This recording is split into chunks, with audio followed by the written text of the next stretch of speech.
Hola, a continuación voy a presentar algunas generalidades del sistema inmunológico.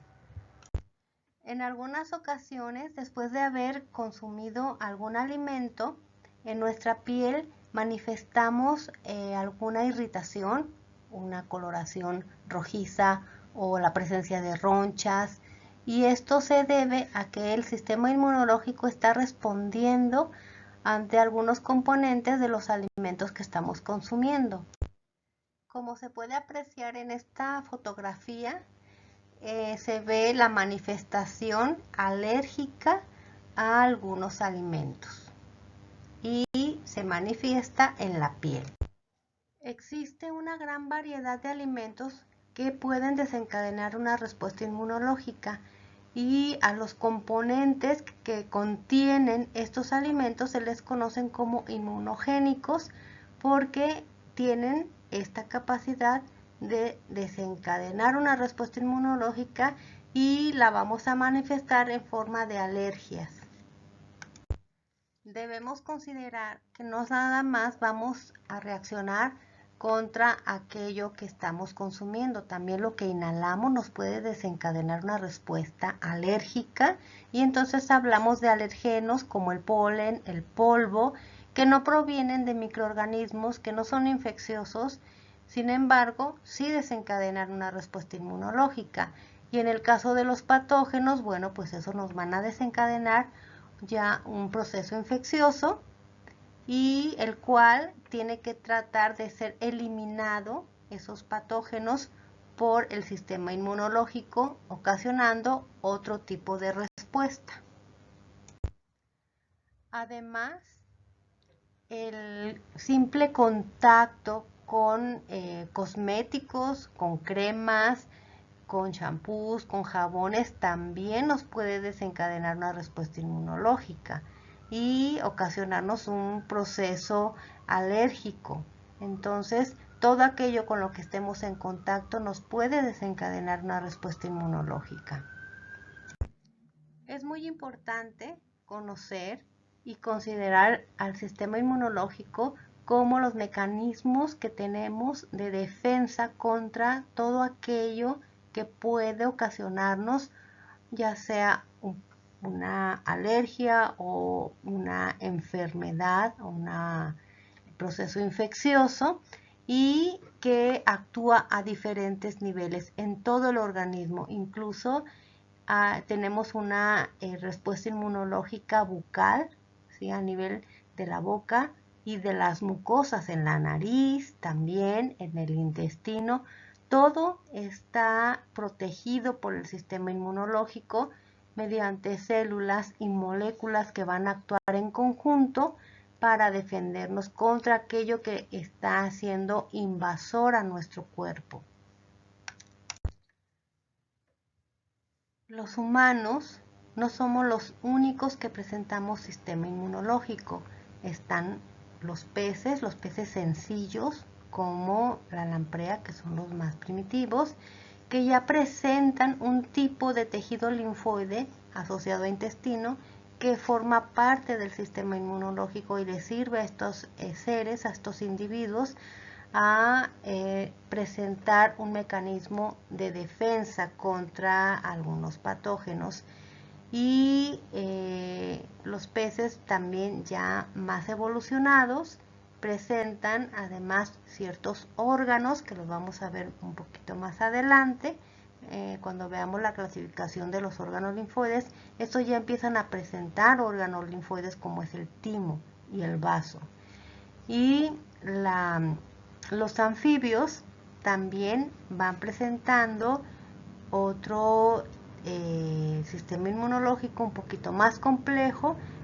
Igual las aves ya presentan más órganos, tejidos linfoides asociados a intestino también, y hasta llegar a los mamíferos, que somos los individuos más evolucionados dentro de la escala evolutiva, y ya presentamos un sistema inmunológico mucho más complejo.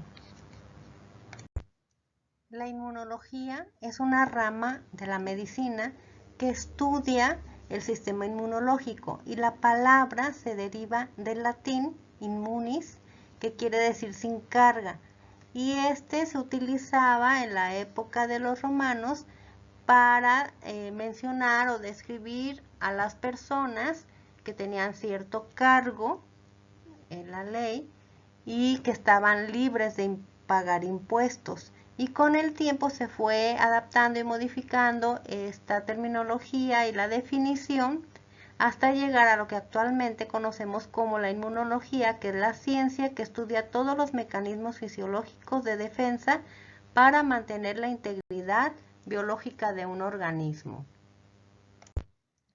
Y así también fue como surgió la definición del sistema inmunológico como un término para describir los tejidos, células, moléculas y a los mecanismos involucrados en la defensa del hospedero contra agentes extraños. La hematopoiesis es el proceso por el cual se generan las células que están circulando en nuestra sangre, como los eritrocitos, los neutrófilos, los macrófagos, los linfocitos, y estos provienen de una célula madre que se va a diferenciar en dos líneas principales, que son la mieloide, que es la que se ve a la izquierda, y la linfoide a la derecha. Y de cada una de estas células, que son también células progenitoras, se van a generar todas las células que conocemos. Y aquí es importante mencionar que esta diferenciación y también maduración de estas células que después van a estar circulando en nuestra sangre, se lleva a cabo gracias a las citocinas, que son un tipo de moléculas que intervienen también en el sistema inmunológico. Entonces aquí es importante mencionar que ciertos componentes del sistema inmunológico van a participar, a intervenir en este proceso de la formación de las células, y además todas estas células también tienen actividad dentro del sistema inmunológico. En esta imagen se muestra la clasificación de los órganos linfoides. Tenemos los primarios o centrales, que es donde se generan y maduran las células, y en estos se incluyen el timo y la médula ósea, y dentro de los órganos linfoides secundarios o periféricos, que es donde ocurre la presentación de los antígenos, y dentro de estos tenemos a los ganglios linfáticos, las amígdalas, las adenoides, ¿sí? Y además tenemos el tejido linfoide asociado a mucosas, a bronquios, al intestino y a la piel. A su vez, el sistema inmunológico se clasifica de acuerdo a su respuesta como innata, que es la primera línea de defensa, y la adaptativa, que esta, como su nombre lo dice, el sistema inmunológico se va adaptando a las diferentes exposiciones que se tiene ante un antígeno. Y recuerden que los antígenos son aquellas moléculas que el sistema inmunológico los detecta como extraños. Dentro de la respuesta inmune innata tenemos barreras como físicas y químicas. Por ejemplo, la piel, las mucosas, el sudor, las lágrimas son un tipo de barreras que participan evitando la entrada de microorganismos. También existen células, unas son fagocíticas y otras son asesinas naturales. En la respuesta inmune adaptativa están los linfocitos T y los linfocitos B, que cada uno de ellos van a regular un tipo de respuesta inmunológica. Los linfocitos T regulan respuesta inmune celular, y la respuesta inmune humoral está mediada por células B que secretan anticuerpos. Aquí se muestran las características de la respuesta inmune innata y adaptativa. En cuanto al tiempo de reacción, la especificidad, la diversidad, memoria, la discriminación de lo propio y lo extraño, componentes solubles que las forman y las principales células que participan en cada una de ellas. Lo que cabe destacar aquí es el tiempo de la reacción. La respuesta inmune innata es mucho más rápida que la adaptativa, así como su especificidad es mayor en la respuesta inmune adaptativa, Y en el caso de la respuesta inmune adaptativa se genera una memoria inmunológica, lo que no sucede en la respuesta inmune innata. Estas son las células que van a estar participando en la respuesta inmune innata y en la respuesta inmune adaptativa. ¿Cuáles son las moléculas que participan en la respuesta inmunológica?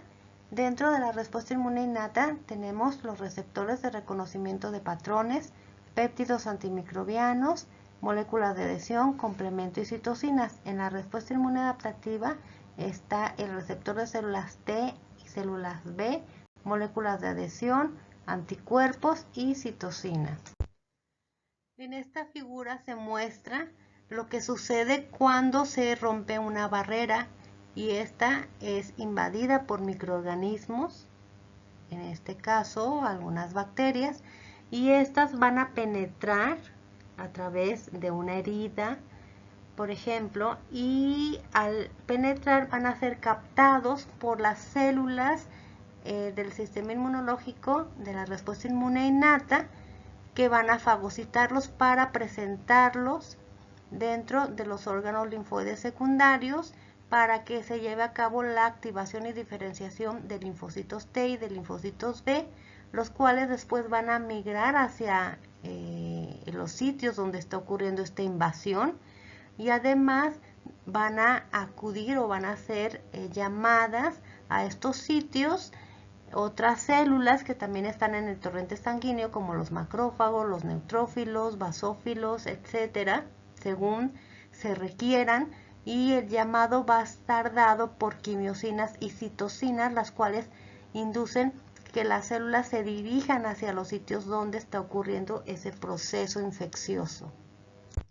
Aquí se representa lo que sucedería si una barrera, por ejemplo, en este caso la piel, es rota, ¿sí? Es dañada y puede penetrar microorganismos. Estos van a ser tomados por las células residentes, células dendríticas, por ejemplo, que son fagocíticas, y toman el antígeno, lo procesan y lo llevan a los órganos linfoides secundarios, donde se lo presentan a las células T y a las células B para que éstas se activen y después migren hacia los sitios donde está ocurriendo ese proceso infeccioso. Y además son llamadas otras células que llegan mucho más rápidos, que son parte de la respuesta inmune innata, como son los neutrófilos, los macrófagos, mastocitos también pueden llegar hasta estos sitios para tratar todas en conjunto de eliminar esos microorganismos que están ocasionando esa invasión. Estos son algunos libros que se pueden consultar para si tienen alguna duda sobre lo que se habló en este video. Gracias por su atención y los espero en la segunda parte de este tema.